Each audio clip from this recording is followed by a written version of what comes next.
যেখানে মাটির পাশে বন আছে আর বনের ধারে মস্ত বড় নাকি পাহাড় আছে, সেখানে একটা গর্তের ভিতরে একটা ছাগলছানা থাকতো। সে তখনও বড় হয়নি, তাই গর্তের বাইরে যেতে পেত না। বাইরে যেতে চাইলে তার মা বলতো, ভালুক ধরবে, বাঘে নিয়ে যাবে, সিংহে খেয়ে ফেলবে। তা শুনে তার ভয় হতো আর সে চুপ করে গর্তের ভিতরে বসে থাকতো। তারপর সে একটু বড় হলো, তার ভয়ও কমে গেল। তখন তার মা বাইরে চলে গেলে সে গর্তের ভিতর থেকে উঁকি মেরে দেখতো। শেষে একদিন একেবারে গর্তের বাইরে চলে এলো। সেইখানে এক মস্ত ষাঁড় ঘাস খাচ্ছিল। ছাগলছানা এর আগে এত বড় জন্তু কখনো দেখেনি, কিন্তু তার শিং দেখে সে মনে করে নিল ওটাও বুঝি ছাগল, খুব ভালো জিনিস খেয়ে এত বড় হয়েছে। তাই সে ষাঁড়ের কাছে গিয়ে জিজ্ঞেস করলো, হ্যাঁ গো, তুমি কি খাও? আমি ঘাস খাই। ঘাস তো আমার মাও খায়, সে তো তোমার মতো এত বড় হয়নি। আমি তোমার মায়ের চেয়ে ঢের ভালো, অনেক বেশি ঘাস খাই। সে ঘাস কোথায় গো? ওই বনের ভিতরে। আমাকে সেখানে নিয়ে যেতে হবে। একথা শুনে ষাঁড় তাকে নিয়ে গেল। সেই বনের ভিতরে খুব চমৎকার ঘাস ছিল। ছাগলছানার পেটে যত ঘাস ধরলো তত ঘাস খেলো। খেয়ে তার পেট এমনি ভারী হলো যে সে আর চলতেই পারে না। সন্ধে হলে ষাঁড় বলল, এখন চলো বাড়ি যাই। কিন্তু ছাগলছানা কি করে বাড়ি যাবে, সে তো চলতেই পারে না। তাই সে বলল, তুমি যাও, আমি কাল যাব। তখন ষাঁড় চলে গেল। ছাগলছানা একটা গর্ত দেখতে পেয়ে তার ভেতরেই ঢুকে রইল। সেই গর্তটা ছিল এক শিয়ালের। সে তার মামার বাঘের বাড়ি নিমন্ত্রণ খেতে গিয়েছিল। অনেক রাত্রে ফিরে এসে দেখে তার গর্তের ভিতর একটা জন্তু ঢুকে রয়েছে। ছাগলছানাটা কালো ছিল, তাই শিয়াল অন্ধকারের ভিতরে ভালো করে দেখতে পেল না। সে ভাবলো বুঝি রাক্ষস টাক্ষস হবে, তাই মনে করে সে ভয়ে ভয়ে জিজ্ঞেস করলো, গর্তের ভেতরে কে? ছাগলছানাটা ভারী বুদ্ধিমান ছিল। সে বলল, লম্বা লম্বা দাড়ি, ঘন ঘন নাড়ি, সিংহের মামা আমি, নরহরি দাস, 50 বাঘ মোর এক এক গ্রাস। শুনেই তো শিয়াল বাবা গো বলেই সেখান থেকে দেয় চোট।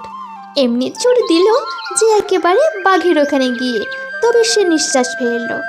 বাঘটাকে দেখে আশ্চর্য হয়ে জিজ্ঞেস করলো, কি ভাগ্নে, এই গেলে আবার এখনই এত ব্যস্ত হয়ে ফিরলে যে? শিয়াল হাঁপাতে হাঁপাতে বলল, মামাও সর্বনাশ হয়েছে, আমার গর্তে এক নরহরি দাস এসেছে। সে বলে কিনা 50 বাঘে তার এক এক গ্রাস। তা শুনে বাঘ ভয়ানক রেগে গেল। বটে রে, তোর এত বড় স্পর্ধা! চল তো ভাগ্নে, তাকে দেখাবো কেমন 50 ভাগে তার গ্রাস। শিয়াল বলল, আমি আর সেখানে যাব না। আমি সেখানে গেলে যদি সেটা হা করে আমাদের খেতে আসে, তাহলে তুমি তো দুলাপেই পালাবে, আমি তো তেমন ছুটতেই পারবো না, আর সেটা আমাকেই ধরে খাবে। বাঘ বলল, তাও কি হয়, আমি কখনো তোমাকে ফেলে পালাবো না। তবে আমাকে তোমার লেজের সঙ্গে বেঁধে নিয়ে চলো। তখন বাঘ তো শিয়ালকে বেশ করে লেজের সঙ্গে বেঁধে নিয়েছে। আর শিয়াল ভাবছে এবারে আর বাঘ মামা আমাকে ফেলে পালাতে পারবে না। এমনি করে তারা দুজনে শিয়ালের গর্তের কাছে গেল।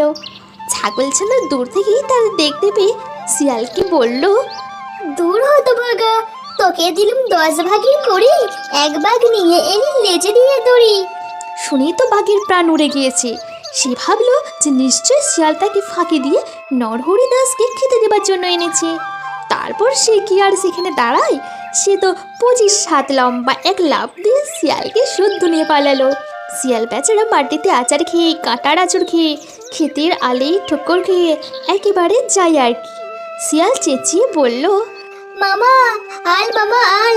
সকালে ছাগলছানা বাড়ি ফিরে এলো। শিয়ালের সেদিন ভারী সাজা হয়েছিল। সেই থেকে বাঘের উপর তার এমন রাগ হলো যে সে রাগ আর কিছুতেই গেল না।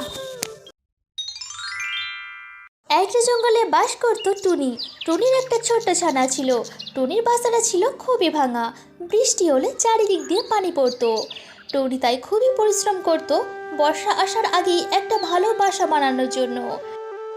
মা, আমার খুব খিদে পেয়েছে, আমাকে কিছু খেতে দাও মা। আজকে তো ঘরে কোনো খাবার নেই রে, তুই একটু বস মা, আমি তোর জন্য এখনই খাবার আনছি। টুনি তখন টিয়ার কাছে যায়। টিয়া বোন, ও টিয়া বোন, আমাকে কিছু খাবার দেবে? আমার ছানাটা যে না না খেয়ে আছে, ওর যে খুব খিদে পেয়েছে।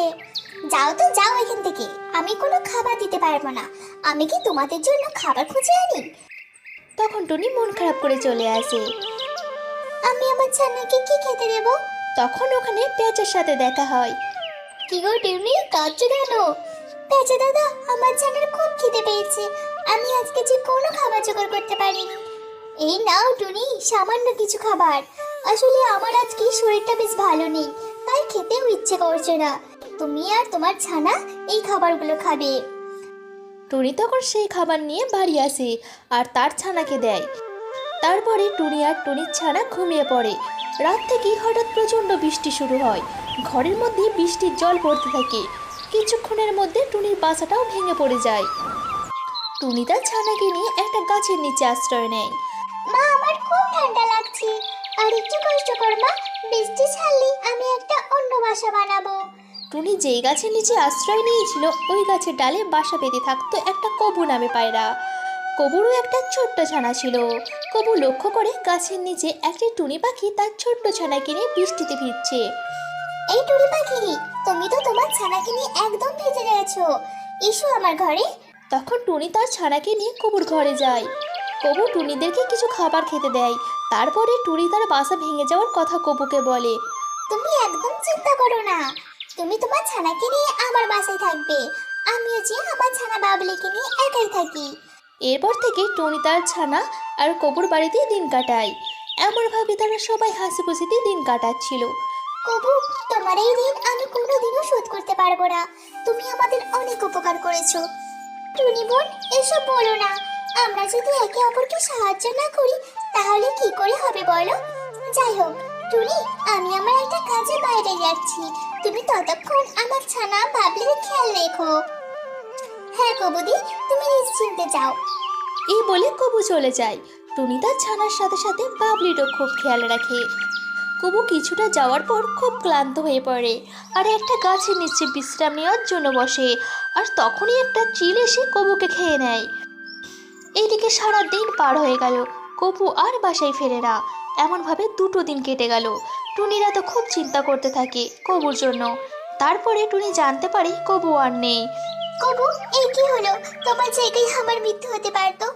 টুনি মাঝি, টুনি মাঝি, আমার মা কখন আসবে? তোর মা যে আর কখনো আসবে না রে, আজকে থেকে আমি তোর মা। এরপর কবুর বাসায় টুনি তার ছানা আর কবুর ছানা বাবলিকে নিয়ে দিন কাটায়। টুনি বাবলিকেই তার ছানার মতো ভালোবাসে আর তাদের দুজনকে নিয়ে টুনির আবার নতুন জীবন শুরু হয়। গৃহস্থদের ঘরের পেছনে নাকি বেগুন গাছ আছে। সেই বেগুন গাছের পাতায় ঠোঁট দিয়ে সেলাই করে টুনটুনি পাখিটি তার বাসা বেঁধেছে। বাসার ভিতরে 3টি ছোট্ট ছোট্ট ছানা হয়েছে, খুবই ছোট্ট ছানা। তারা উঠতেও পারে না, চোখও মেলতে পারে না, খালি হাঁ করে চি চি করে ডাকে। গৃহস্থদের বিড়ালটা নাকি ভারী দুষ্টু। সে খালি ভাবে টুনটুনির ছানা আমি খাবো। একদিন সে বেগুন গাছের তলায় এসে বলল, কি করছিস লা টুনটুনি? টুনটুনি তার মাথা হেঁট করে বেগুন গাছের ডালে ঠেকিয়ে বলল, প্রণাম হই মহারানী। তাতে বিড়াল তো ভারী খুশি হয়ে চলে গেল। এমনি সে রোজ আসে, রোজ টুনটুনি তাকে প্রণাম করে আর মহারানী বলে, আর বিড়াল সে খুশি হয়ে চলে যায়। এখন টুনটুনি ছানাগুলো অনেকটা বড় হয়েছে, তাদের সুন্দর সুন্দর পাখা হয়েছে, তারা আর চোখ বুজে থাকে না। তা দেখে টুনটুনি তাদের বলল, বাচ্চা, তোরা উঠতেও পারবি? ছানারা বলল, হ্যাঁ মা, পারবো তো। টুনটুনি বলল, তবে দেখ তো দেখি, ওই তাল গাছটা ডালে গিয়ে বসতে পারিস কিনা। ছানারা তখনই উড়ে গিয়ে তাল গাছের ডালে বসল। তা দেখে টুনটুনি হেসে বলল, এখন দুষ্টু বিড়াল আসুক দেখি। খানিক বাদে বিড়াল এসে বলল, কি করছিস লা টুনটুনি? তখন টুনটুনি পা উঠিয়ে তাকে এক লাথি দেখিয়ে বলল, দূর হ লক্ষ্মী ছাড়ি বিড়ালিনী। বলেই সে ফুরুত করে উড়ে পালালো। দুষ্টু বিড়াল দাঁত কিচিয়ে লাফে গাছে ওঠে, টুনটুনিকেও ধরতে পারল না, ছানাও খেতে পেল না। খালি বেগুন কাটার খোঁচা খেয়ে নাকাল হয়ে ঘরে ফিরল।